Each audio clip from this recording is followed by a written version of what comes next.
Social ಜಸ್ಟಿಸಿನ champion ಅಂತ ಹೇಳುವಂತಹ ಸಿದ್ದರಾಮಯ್ಯನವರಿಗೆ ಕೇಳಲಿಕ್ಕೆ ಬಯಸ್ತಾ ಇದ್ದೇನೆ. ಚುನಾವಣೆ ಪೂರ್ವದಲ್ಲಿ ನೀವೇನು ಹೇಳಿದ್ರೆ, ನಾವು ಅಧಿಕಾರಕ್ಕೆ ಬಂದ್ರೆ ಬಜರಂಗವನ್ನ ಬ್ಯಾನ್ ಮಾಡ್ತೀವಿ ಅಂತ होते हैं कौम के नाम पे सियासत करते हैं। जब हमारे कौम का मसला आता है तो वो छोटे मोटे चमचागिरी पे उतर जाते हैं। क्या करी इन्हों, इसका उल्टा करी। कैसा उल्टा करी? इन्हों जो है अभी लगभग 25 लोगों के केसेस वापस लिए इन्हों, उसमें प्रबोध मुतालिक है और ನೆರೆದಿರುವಂತಹ ನಾಗರಿಕರಲ್ಲಿ ಒಂದು ವಿನಂತಿ, ಇವತ್ತು ಏನೇ ಒಂದು ದ್ವೇಷ ರಾಜಕಾರಣ ನಡೆಸಿದವರ ಮೇಲಿನ ಪ್ರಕರಣಗಳನ್ನು ಈ ಕಾಂಗ್ರೆಸ್ ಸರ್ಕಾರ ಅವರ ಪ್ರಕರಣದ ಹಿಂಪಡೆದಿರುವ ಈ ನಡೆಯನ್ನು ಖಂಡಿಸಿ ಹಾಗೂ ಗೋರಕ್ಷಣೆ ನೆಪದಲ್ಲಿ ನಡೆಯುತ್ತಿರುವ ಗೂಂಡಾಗಿರಿ, ದೌರ್ಜನ್ಯ ಮತ್ತು ಅರಾಜಕತೆ ವಿರುದ್ಧ ನಾವು ದಾವಣಗೆರೆ ಜಿಲ್ಲಾ social democratic party of India ವತಿಯಿಂದ ಒಂದು ಪ್ರತಿಭಟನೆ ಹಮ್ಮಿಕೊಂಡಿದ್ದೇವೆ. ಈ ಪ್ರತಿಭಟನೆಯಲ್ಲಿ ಇಲ್ಲಿ ನಡೆದಿರುವಂತಹ ಎಲ್ಲಾ ನಾಗರಿಕರನ್ನು ಬಂದು ಭಾಗವಹಿಸಬೇಕಂತ ಕೇಳಿಕೊಳ್ತೇನೆ. ಈ ಪ್ರತಿಭಟನೆಯನ್ನು ಈ ಒಂದು ಘೋಷವಾಕ್ಯಗಳೊಂದಿಗೆ ಆರಂಭಿಸ್ತಾ ಇದ್ದೇವೆ. ಕೋಮು ದೇಶದ ಹರಡುತ್ತಿರುವ ಕೋಮುವಾದದ ಫ್ಯಾಸಿಸ್ಟರಿಗೆ ಕೋಮು ಗಲಭೆಗಳ ಸೃಷ್ಟಿಸಲೆಂದು ಕುಮ್ಮಕ್ಕು ನೀಡುವ ಸರ್ಕಾರ, ಹಿಂಸಾಚಾರಕ್ಕೆ ಪ್ರಚೋದನೆ ನೀಡುವ, ಶಾಂತಿ ನೆಮ್ಮದಿಗೆ ಮಾರಕವಾದ ಸಂಘಿಗಳ ಮೇಲಿನ ಕೇಸುಗಳನ್ನು ವಾಪಸ್ ಪಡೆದಿದೆ ಸರ್ಕಾರ. RSS ಸಂಘ ಪರಿವಾರ ದೇಶದ್ರೋಹಿ ಸಂಘಗಳೆಂದು ರಾಹುಲ್ ಗಾಂಧಿ ಹೇಳುತ್ತಿರುವವರು, ಆದರೆ ರಾಜ್ಯದ ಕಾಂಗ್ರೆಸ್ ಸರ್ಕಾರ ಕೇಸುಗಳನ್ನು ಹಿಂದಕ್ಕೆ ಪಡೆಯುತ್ತಾ ದ್ರೋಹದ ಕಾರ್ಯಕ್ಕೆ ಬೆಂಬಲವಂತೆ. ಓ ಮಿಸ್ಟರ್ ಸಿಎಂ ಸರ್, ಎಲ್ಲಿ ಹೋಯಿತು ಸಿದ್ಧಾಂತ? ಏನಾಯಿತು ನಿಮ್ಮ ವೇದಾಂತ? ಎದುರಲ್ಲೊಂದು ಮರೆಯಲ್ಲೊಂದು ನಾಟಕ ನಿಮಗೆ ಬೇಕಿತ್ತ? ದ್ವೇಷ ಹರಡುವ ಕ್ರಿಮಿನಲ್ಗಳಿಗೂ ರಾಜ್ಯದ ಕಾಂಗ್ರೆಸ್ ಸರ್ಕಾರಕ್ಕೂ ಏನಾದರೊಂದು ನಂಟಿರಬೇಕು. ಕೋಮುವಾದಿ ಸಂಘಿಗಳೊಂದಿಗೆ ಕಾಂಗ್ರೆಸ್ ಒಪ್ಪಂದ ಮಾಡಿಕೊಂಡಿದೆ. ಅಹಿಂದ ನಾಯಕ ಸಿಎಂ ಸಾರ್, ಕೋಮು ಬೆಂಕಿಯಲ್ಲಿ ನೀರನ್ನು ಕುದಿಸುವ ಕೊಳಕು ರಾಜಕೀಯವನ್ನು ನೀವೇ ಮಾಡಲಬಾರದು. ಹಿಜಾಬ್ ಕಾಯ್ದೆ ರದ್ದು ಮಾಡಿದರ ಕೋಪ ತಣಿಸುವ ಕಸರತ್ತೆ ಕೇಸನ್ನು ರದ್ದು ಮಾಡಲಾಯಿತೆ. ಶೇಮ್ ಶೇಮ್ ಶೇಮ್ ಶೇಮ್ ಪುಕ್ಕಲ ಸರ್ಕಾರಕ್ಕೆ Shem Shem Shem Shem Shem Shem ರಾಜ್ಯ ಸರ್ಕಾರಕ್ಕೆ ಶೇಮ್ ಶೇಮ್. ಧನ್ಯವಾದಗಳು. ಈ ಪ್ರತಿಭಟನೆಯನ್ನು ಈ ಒಂದು ಅಖ್ತರ್ ಸರ್ಕಲ್ ಹಮ್ಮಿಕೊಂಡಿದ್ದೇವೆ. ಈ ಪ್ರತಿಭಟನೆಗೆ ಹಾಗೂ ಈ ಒಂದು ಇಲ್ಲಿ ನಡೆದಿರುವಂತಹ ನಾಗರಿಕ ಸ್ವಾಗತವನ್ನು ಬಯಸಲು ನಾನು ನಮ್ಮ ಜಿಲ್ಲಾ ಸಮಿತಿಯ ಸದಸ್ಯರಾದಂತಹ ಇಸ್ಮಾಯಿಲ್ ಜಬೀಲ್ ಕೇಳಿಕೊಳ್ತೇನೆ. पूरे कर्नाटक में, सिर्फ दावणगेरे शहर में नहीं, पूरे कर्नाटक में एक एहतजाज रखा गया है. वो एहतजाज दावणगेरे शहर से SDPI डिस्ट्रिक्ट कमेटी की जानिब से दावणगेरे में अरेंज किया गया है. इस प्रोटेस्ट को, इस एहतजाज में शामिल होने वाले हमारे दावणगेरे साउथ MLA कैंडिडेट जनाब अफसर कोटलीपेटे साहब को इस प्रोटेस्ट में मैं इस्तकबाल करता हूँ. उसी तरह हमारे डिस्ट्रिक्ट के वाइस प्रेसिडेंट जनाब रजवी रियाज अहमद साहब को भी इस प्रोटेस्ट में इस्तकबाल करता हूँ. उसी के साथ साथ डिस्ट्रिक्ट वर्किंग कमेटी के मेंबर मोहसिन साहब, याहिया साहब, मंसूर साहब, मोहम्मद गौस साहब, उन्हीं का सभी का मैं इस्तकबाल करते हुए आगे मेरी बात को रखना चाहता हूँ. अभी यहाँ पर एक स्लोगन चले, शायद सब जने सुने तुम्हें स्लोगन्स. ये प्रोटेस्ट कहीं को कर रही है, क्या कर रही है, ठेले सुना कुछ मालूम नहीं है बहुत सारे शायद। ये एक्चुअली प्रोटेस्ट क्या है बोले तो, हमें कांग्रेस गवर्नमेंट, एक सेक्युलर गवर्नमेंट, एक सबको अहिंदा नायकों को, अहिंदा अवाम को लेकर चलती है बोल को हमें वोट डाले थे। कब? 2023 में वोट डाल को आज क्या करें, हमें हुकूमत में आ गई गवर्नमेंट। हुकूमत में आने के बाद क्या करें इन्होंने, जो BJP government 2B resolution cancel करा था हमारा, उसे रीस्टोर करते हुए बोल को कमिटमेंट करे थे कांग्रेस गवर्नमेंट वाले। और उसके साथ साथ हिजाब, जो हमारे बच्चे, हमारे भाई को बच्चे कॉलेजेस में जो हिजाब डालने को जाते थे पहले एग्जाम्स के टाइम पे और कॉमन टाइम पे, वो हिजाब को भी बैन करे थे बीजेपी गवर्नमेंट। वादा करे थे जैसा ही हमारी गवर्नमेंट आती हमें क्या है, हिजाब को भी रिवोक करती और जो 2B रिजर्वेशन है उसे भी रिवोक कर दिया उनको। टोटली दो भी क्या भी करे नहीं। अब अभी हाल ही बकरीद का महीना चल रहा, इस महीने में गोरू को लेकर आना, ले जाना, कुर्बानी देना, ये हमारा हक है और हमारी ये जिम्मेदारी।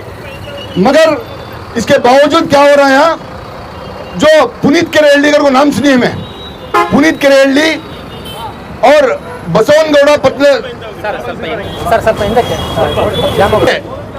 और संघ परिवार के जितने लीडर सही उनके कैसा वापस लिए ना, लगभग 25 से 30 लोगों के कैसा वापस ली। एक्चुअली नो करना था सो क्या बोले तो प्रमोद मुतालिक हो और बसवनगौड़ा पटेल इतना हो और ऐसे बहुत सारे जो RSS और बीजेपी के लीडर सही जो फसादात और लोगों को डराना, धमकाना, रोडिज्म करना, गुंडागिरी करना और मुसलमानों को हर बार परेशान करना इनका मकसद है। ऐसा इनके केसा क्या है, अभी स्ट्रांग बना को इनको अरेस्ट करना था। सो ये सिद्धरामैया वादा भी करे थे कि हमें सरकार में आने के बाद यहाँ पर जो दहशत फैलाने का काम कर रही उनके केसेस हमें और स्ट्रांग बना को उनको ऐसे केसेस के ऊपर एक्शन लेती और बोले थे नो। मगर हुकूमत में आने के बाद क्या करी इन्हों, इसका उल्टा करी। कैसा उल्टा करी, इन्हों जो है अभी लगभग 25 लोगों के केसेस वापस ली इन्हों, उसमें प्रमोद मुतालिक है और कल्याण का प्रभाकर भट्ट है, पुनीत केरेड्डी है, बसवनगौड़ा पटेल इतना है, ऐसे बहुत सारे, मैं एक दो नाम नहीं 25 लोगों के वापस नाम नहीं ना। इनका मकसद क्या है, इनका मकसद एक ही चीज है, सो मुसलमानों को डराना। किसका मकसद है, बीजेपी का नाम है, कांग्रेस गवर्नमेंट का मकसद। बीजेपी के थ्रू जो केसा वापस ली इन्हों, डरा को उनके तरफ अपनी तरफ मुसलमानों को घबराहट कर को वन साइड वोटिंग करने को अपनी ताकत बनाना और बोल को ये केसेस वापस लेने की कोशिश कर रही है। मगर इन्हों जो केसा वापस ली तुरंत इसके ऊपर स्टे लगा को ये किसी भी हाल में केसेस वापस नहीं लेना बोल को ये एहतजाज रखा गया है। और आने के दिनों में और प्रोटेस्ट और जोर पकड़ती, हमें पूरे स्टेट गवर्नमेंट से, सिद्धरामैया गवर्नमेंट से और DK शिवकुमार से स्पेशली अपील करती कि जो केसेस तुम्हें वापस लिए ही इसे वापस कैंसिल करना है ऑर्डर को और तुरंत उनके ऊपर सख्त कार्रवाई करना है करके हमारी तरफ से स्टेट गवर्नमेंट को अपील है। और यहाँ पर दावणगेरे शहर में भी ऐसे चंद हरकतें हो रही जहाँ पर हमें एहतियातन काम करना जरूरी है। मैं अपनी बात को खत्म करते हुए जनाब अफसर साहब को कहते हुए अपनी बात खत्म करता हूँ। अस्सलाम वालेकुम। ಮತ್ತೊಬ್ಬ ಮುಖಂಡರಾದಂತಹ ರಿಯಾಜ್ ಅಹಮದ್ ರಜೀರ್ ಅವರು ಕೂಡ ಈ ಪ್ರತಿಭಟನೆ ಕುರಿತು ಮಾತನಾಡಲು ಕೇಳಿಕೊಳ್ತಿದ್ದಾರೆ। दावणगेरा में social democratic party of India की जानिब से एक प्रतिभटना रखा गया है। आप सबको मालूम है जिस तरह से कांग्रेस हमारे साथ बार बार हमारे वोट लेकर नाइंसाफ़ी करती है, लगातार झूठ पे झूठ, झूठे वादे करते हैं फिर इस सरकार में आते हैं। तो ऐसा लगता है ये सरकार में आते हैं झूठ बोलने के लिए ही, धोखा देने के लिए ही ये सरकार पे आते हैं। इनका काम हमेशा हमें धोखा देना, हमारे वोट लेना, मजलूमों को सताना। जैसा कि आप लोग जानते हैं, हमारा अब 2 महीने पहले एक एमएलए इलेक्शन चला, तो बार बार हमारे एमएलए कैंडिडेट ये कहते रहे स्वाभिमानी वोट, गैरतमंद मुसलमान।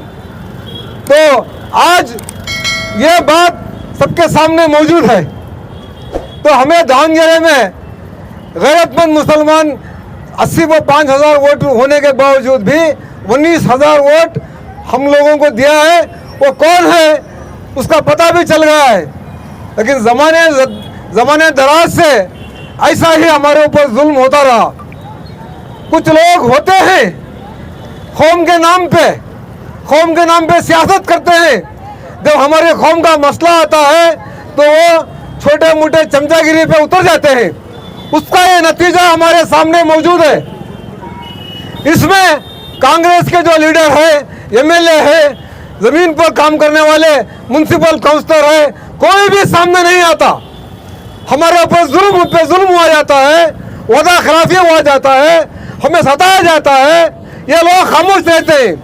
अब फैसला आप लोगों को करना है, गैरतमंद कौन है, वफादार कौन है, किस किस की गैरत जागी है। मिसाल के तौर पर हमारे शहर दावणगेरे में यहीं पर एक हेगड़े नगर को उठाया गया था। 4-5 हजार लोग फुटपाथ पर आ गए, उनको घर देने का वादा भी किया गया था। कहाँ है वो घर, कहाँ है वो लोग, कहाँ है वो सुबह सवेरे उपीट और नाश्ता लेकर बांट रहे थे महीनों भर। तो ये सिर्फ दावणगेरे का मामला नहीं, पूरे कर्नाटक में हमारे जो लीडर हैं उनके वो लोग यही करते आए हैं। इसमें सीधी सीधी बात हमारे आज सामने है, गैरतमंद कौन और बेगैरत कौन, हमें लोगों को पहचानना है। मुल्क में अगर हमारे साथ नाइंसाफी होती है तो एसडीपीआई सामने आती है, कोई दूसरा लीडर सामने नहीं आता, कोई दूसरी पार्टी सामने नहीं आता।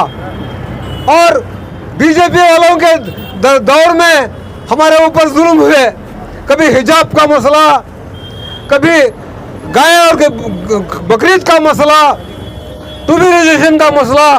तो सिद्धरामैया साहब और डी के शिव कुमार साहब हर बार इलेक्शन में कहते रहे ಬಂದ ತಕ್ಷಣನೇ ವಾಪಸ್ ತಗೊಂತೀವಿ, ಬಂದ ತಕ್ಷಣನೇ ಬಜರಂಗ ದಳಗೆ ಬ್ಯಾನ್ ಮಾಡ್ತೀವಿ.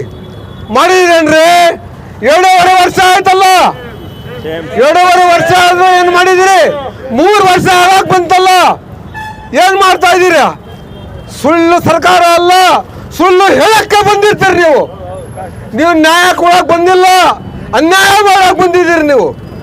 ಆದ್ರೆ ನಾವು ಎಸ್ಡಿಪಿನವರು ಬಿಡಲ್ಲ, ಪ್ರತಿಭಟನೆ ಮಾಡೇ ಮಾಡ್ತೀವಿ, ಹೋರಾಟ ಮಾಡೇ ಮಾಡ್ತೀವಿ, ಅನ್ಯಾಯಕ್ಕೋಸ್ಕರ ನ್ಯಾಯಕ್ಕೋಸ್ಕರ ಹೋರಾಟ ಮಾಡ್ತೀವಿ. ಯಾವುದೇ ಸಮಾಜದವರಾಗಿರ್ಲಿ, ಯಾವ ಬಡ ಜನ ಆಗಿರ್ಲಿ, ಯಾವ ಸಮಾಜಕ್ಕೆ ಸೇರಿರ್ಲಿ, ನಾವು ಮುಂದೆ ನಿಂತು ಹೋರಾಟ ಮಾಡೋದೇ ನಮ್ಮ ಸಿದ್ಧಾಂತ. ಸೋಷಿಯಲ್ ಡೆಮೊಕ್ರೆಟಿಕ್ ಪಾರ್ಟಿ ಆಫ್ ಇಂಡಿಯಾದ ವತಿಯಿಂದ ಆಯೋಜಿಸಿರುವ ಈ ಪ್ರತಿಭಟನೆಯಲ್ಲಿ ಭಾಗವಹಿಸಿರುವಂತಹ ಎಲ್ಲ ನನ್ನ ದಾವಣಗೆರೆಯ ಸ್ವಾಭಿಮಾನಿ ಜನರಿಗೆ ನನ್ನೊಂದು ಸಲ್ಯೂಟ್. ಯಾಕಂತ ಹೇಳಿದ್ರೆ ಈ ಪ್ರತಿಭಟನೆಯ ಮುಖ್ಯ ಉದ್ದೇಶದ ಬಗ್ಗೆ ಈಗಾಗಲೇ ನಮ್ಮ ಜಿಲ್ಲಾ ಉಪಾಧ್ಯಕ್ಷರು ಮತ್ತು ಇಸ್ಮಾಯಿಲ್ ಜಬೀವುಲ್ಲಾ ಅವರು ನಿಮ್ಮ ಮುಂದೆ ಕೆಲವು ವಿಚಾರಗಳನ್ನು ಬಿಚ್ಚಿಟ್ಟಿದ್ದಾರೆ. ನಾನು ಯಾಕಪ್ಪ ನಿಮಗೆ ಸಲ್ಯೂಟ್ ಅಂತ ಹೇಳ್ತಾ ಇದ್ದೀನಿ ಅಂದ್ರೆ, ನೀವು ಏನು ದಾವಣಗೆರೆ ದಕ್ಷಿಣ ವಿಧಾನಸಭಾ ಕ್ಷೇತ್ರದ ಚುನಾವಣೆಯಲ್ಲಿ 18,975 ಸ್ವಾಭಿಮಾನಿ ಮತಗಳು ಏನು ನೀವು ನನಗೆ ನೀಡಿದ್ದೀರಾ, ಎಸ್ಡಿಪಿಐಗೆ ನೀಡಿದ್ದೀರಾ, ಆ ಮತಗಳ ಪ್ರಭಾವ ಎಷ್ಟಿತ್ತು ಅಂತ ಹೇಳಿದ್ರೆ, ಕಳೆದ 3 ವರ್ಷಗಳಿಂದ ಹಿಜಾಬ್ ಮೇಲೆ ನಿರ್ಬಂಧ ಹೇರಿದಂತಹ ಈ ನಿರ್ಬಂಧವನ್ನ ಹಿಂಪಡಿಲಿಕ್ಕೆ ಈ ಸ್ವಾಭಿಮಾನಿ ಮತಗಳು ಕಾರಣ ಆಗಿದೆ. ಹಾಗಾಗಿ ನಿಮಗೆ ನಾನು ಸಲ್ಯೂಟ್ ಕೊಡ್ತಾ ಇದ್ದೇನೆ. ಎರಡನೇದಾಗಿ, ಹಿಜಾಬ್ ಮೇಲಿನ ನಿಷೇಧ ಹಿಂಪಡಿದ್ರೆ ಮಾತ್ರ ಸಾಕಾಗಲ್ಲ. ಈಗಾಗಲೇ ನಾನು ಪತ್ರಿಕಾ ಪ್ರಕಟಣೆ ಮತ್ತು ನನ್ನ ಹೇಳಿಕೆಯನ್ನು ಕೊಟ್ಟಿದ್ದೇನೆ. ಈ 3-4 ವರ್ಷದಲ್ಲಿ ಹಿಜಾಬ್ ಕಾರಣದಿಂದ 16,000 ನನ್ನ ಸಮುದಾಯದ ವಿದ್ಯಾರ್ಥಿನಿಯರು ಅದರಲ್ಲಿ ಎಷ್ಟು ಜನ IAS ಆಗ್ತಾ ಇದ್ರು, ಎಷ್ಟೋ ಜನ KAS ಆಗ್ತಾ ಇದ್ರು, ಎಷ್ಟೋ ಜನ ಜಡ್ಜ್ಗಳಾಗ್ತಾ ಇದ್ರು, ಎಷ್ಟೋ DC-ಗಳಾಗ್ತಾ ಇದ್ರು.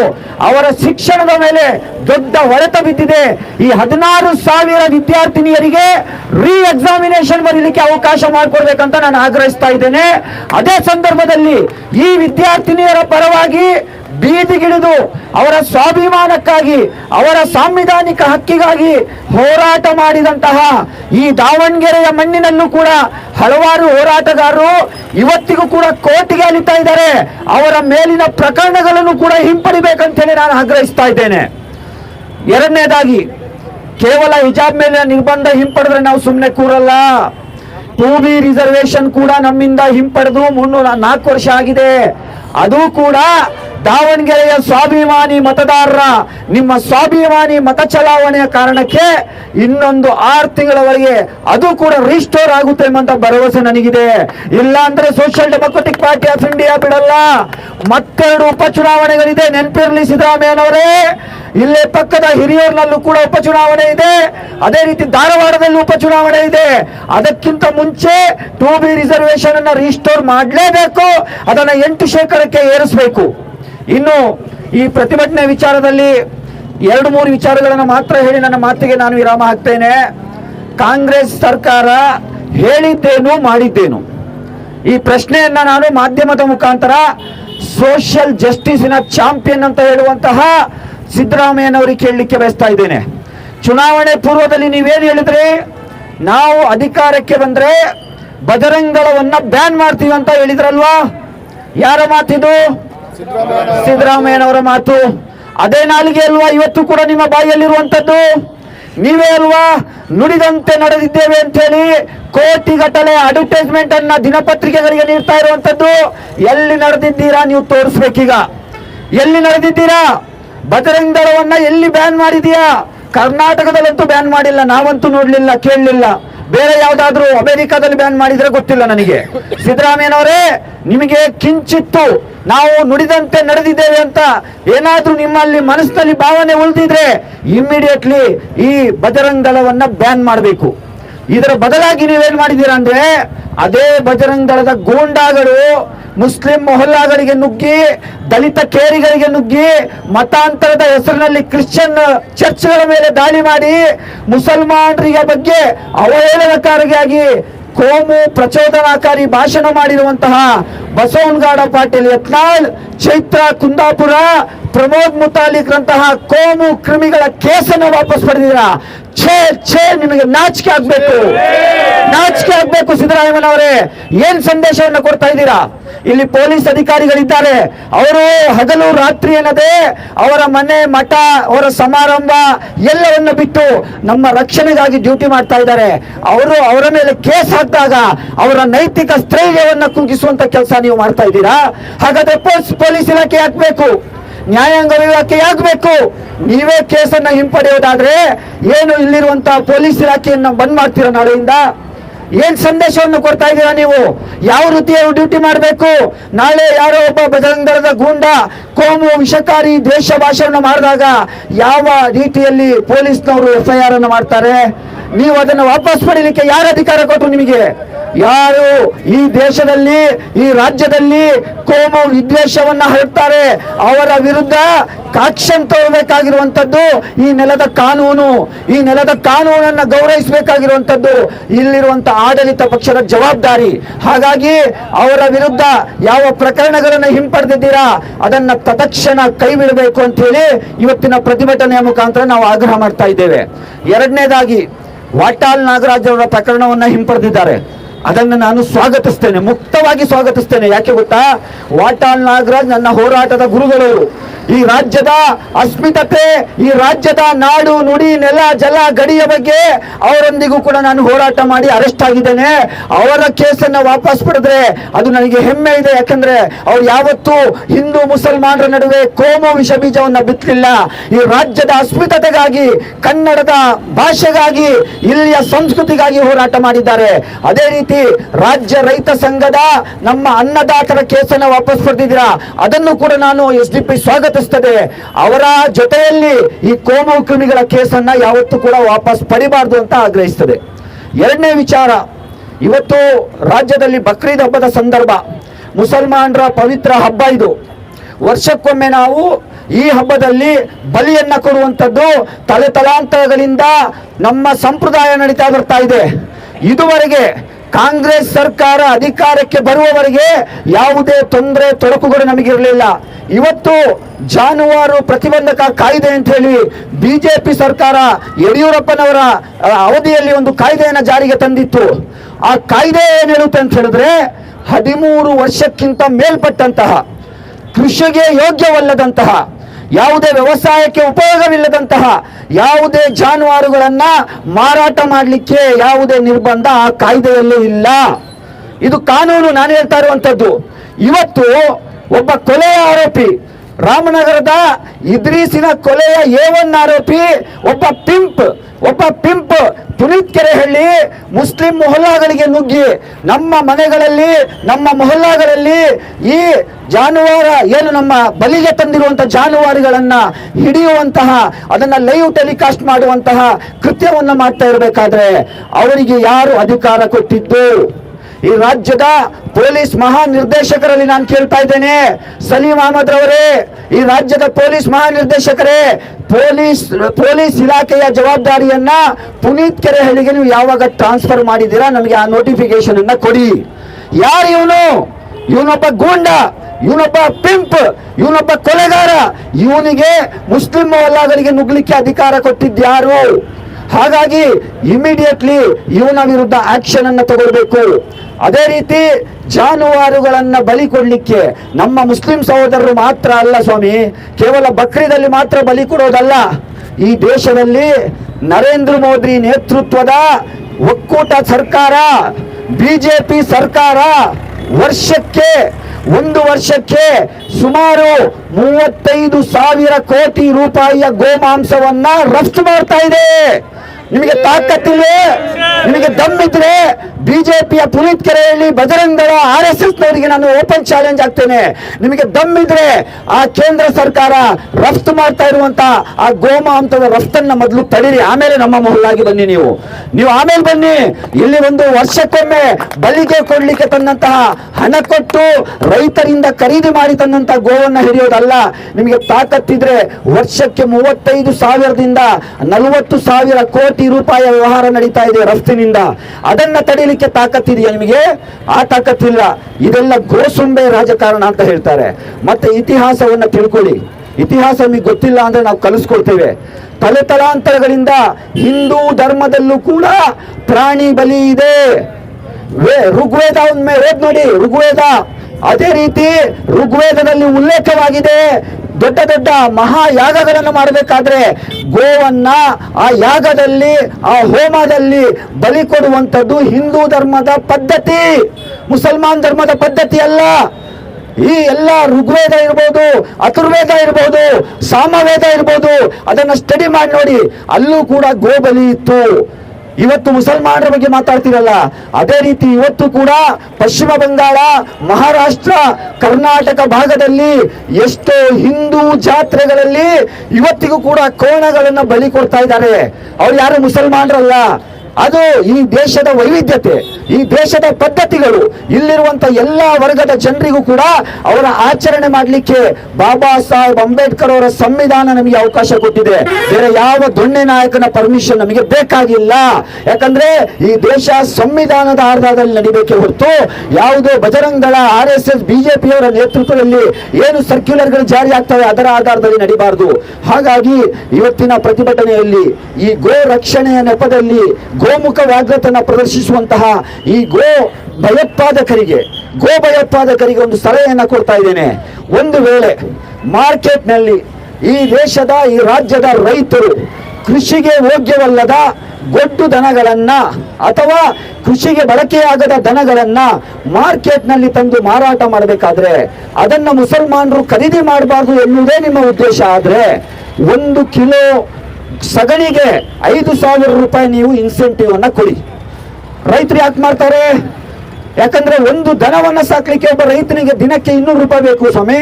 ಇವತ್ತು ಹುಲ್ ಸಿಗೋದಿಲ್ಲ, ಹಿಂಡಿ ಹಾಕ್ಬೇಕು. ಅದಕ್ಕೆ ಆಹಾರ ಕೊಡ್ಬೇಕಂದ್ರೆ ಆ ಕೃಷಿಗೆ ಯೋಗ್ಯವಲ್ಲದ ದನವನ್ನ ಯಾವ ರೀತಿ ಸಾಕ್ತಾರೆ ರೈತರು? ಅವರಿಗೆ ಆರ್ಥಿಕ ಹೊರೆ ಅಲ್ವಾ? 1 kg ಸಗಣಿಗೆ 5,000 ರೂಪಾಯಿ ಮೋದಿಗೆ ಹೇಳಿ ಒಂದು ಹೊಸ ಇನ್ಸೆಂಟಿವ್ ಅನ್ನ ನೀವು ಕೊಡಿ. ಅವ್ರು ಯಾರು ಮಾರಾಟ ಮಾಡಲ್ಲ.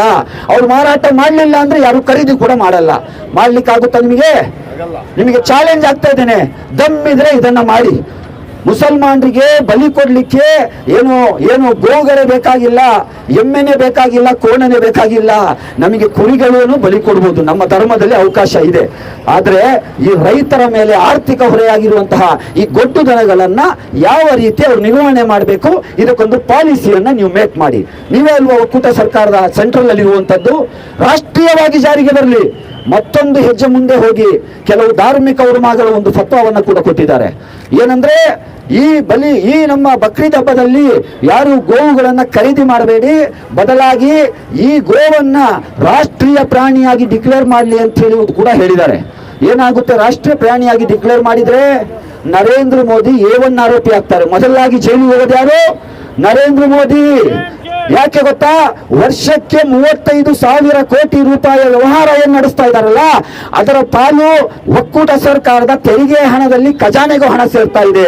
ಯಾಕಂದ್ರೆ ರಾಷ್ಟ್ರೀಯ ಪ್ರಾಣಿ ಅಂತ ಘೋಷಣೆ ಆದಾಗ ಅದನ್ನ ವಧೆ ಮಾಡುವಂತದ್ದು ಅಪರಾಧ, ಶಿಕ್ಷಾರ್ಹ ಅಪರಾಧ ಆಗ್ತದೆ. ಹಾಗಾಗಿ ಆ ನಮ್ಮ ಉಲಮಾಗಳು ಕೊಟ್ಟಂತ ಸಲಹೆಯನ್ನ ಅದು ಸ್ವೀಕರಿಸಿ. ಹಾಗಾಗಿ ಇವತ್ತಿನ ಈ ಪ್ರತಿಭಟನೆಯಲ್ಲಿ 2 ವಿಚಾರವನ್ನು ಇಟ್ಕೊಂಡು ನಾವು ಪ್ರತಿಭಟನೆಯನ್ನ ಮಾಡಿದ್ದೇವೆ. Social democratic party of India ವರ್ಷದ 365 ದಿನವೂ ಕೂಡ, ದಿನದ 24 ಗಂಟೆಯೂ ಕೂಡ ಜನರ ಸಮಸ್ಯೆಗಳನ್ನ ಕೈಗೆತ್ತಿಕೊಂಡು ಹೋರಾಟ ಮಾಡುವಂತ ಪಕ್ಷ. ಯಾಕೆ ನಾನು ಈ ಮಾತು ಹೇಳ್ತಾ ಇದ್ದೀನಿ ಅಂದ್ರೆ, ದಾವಣಗೆರೆ ದಕ್ಷಿಣ ವಿಧಾನಸಭಾ ಕ್ಷೇತ್ರದ ಉಪಚುನಾವಣೆಯಲ್ಲಿ ನನ್ನನ್ನ ಸೋಲಿಸ್ಲಿಕ್ಕೆ, SDP ಯನ್ನು ಸೋಲಿಸ್ಲಿಕ್ಕೆ ಇಡೀ ಕ್ಯಾಬಿನೆಟ್ ಬಂದು ಪೂಜಾ ಹೋಟೆಲ್ ಅಲ್ಲಿ ಠಿಕಾಣಿ ಹೊಡಿದ್ರಲ್ಲ, ಮಂತ್ರಿ ಮಹೋದಯರೇ ಬನ್ನಿ, ಇವತ್ತು ದಾವಣಗೆರೆ ಅಖ್ತರ್ ರಜಾ ಸರ್ಕಲ್ ನಲ್ಲಿ ಈ ಅಫ್ಸರ್ ಕೊಡ್ಲಿಕ್ಕೆ ಬೀದಿಗಿಳಿದು ಹೋರಾಟ ಮಾಡ್ತಾ ಇದ್ದಾನೆ.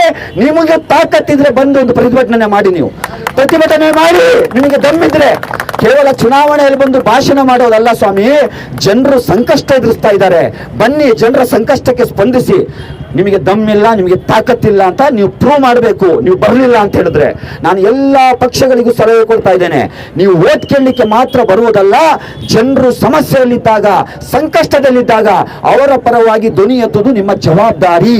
ಹಾಗಾಗಿ ಆ ಜವಾಬ್ದಾರಿಯನ್ನ social democratic party of India ಸರಿಯಾಗಿ ನಿಭಾಯಿಸ್ತಾ ಇದೆ.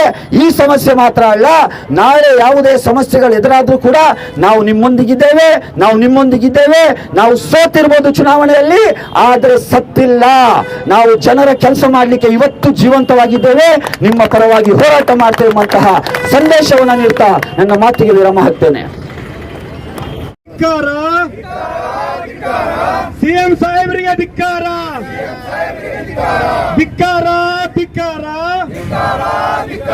ಅಹಿಂದ ವರ್ಗಕ್ಕೆ ಮೋಸ ಮಾಡಿದ ಸರ್ಕಾರಕ್ಕೆ ಧಿಕ್ಕಾರ. ಜಿಂದಾಬಾದ್ ಜಿಂದಾಬಾದ್ ಜಿಂದಾಬಾದ್, SDP ಜಿಂದಾಬಾದ್.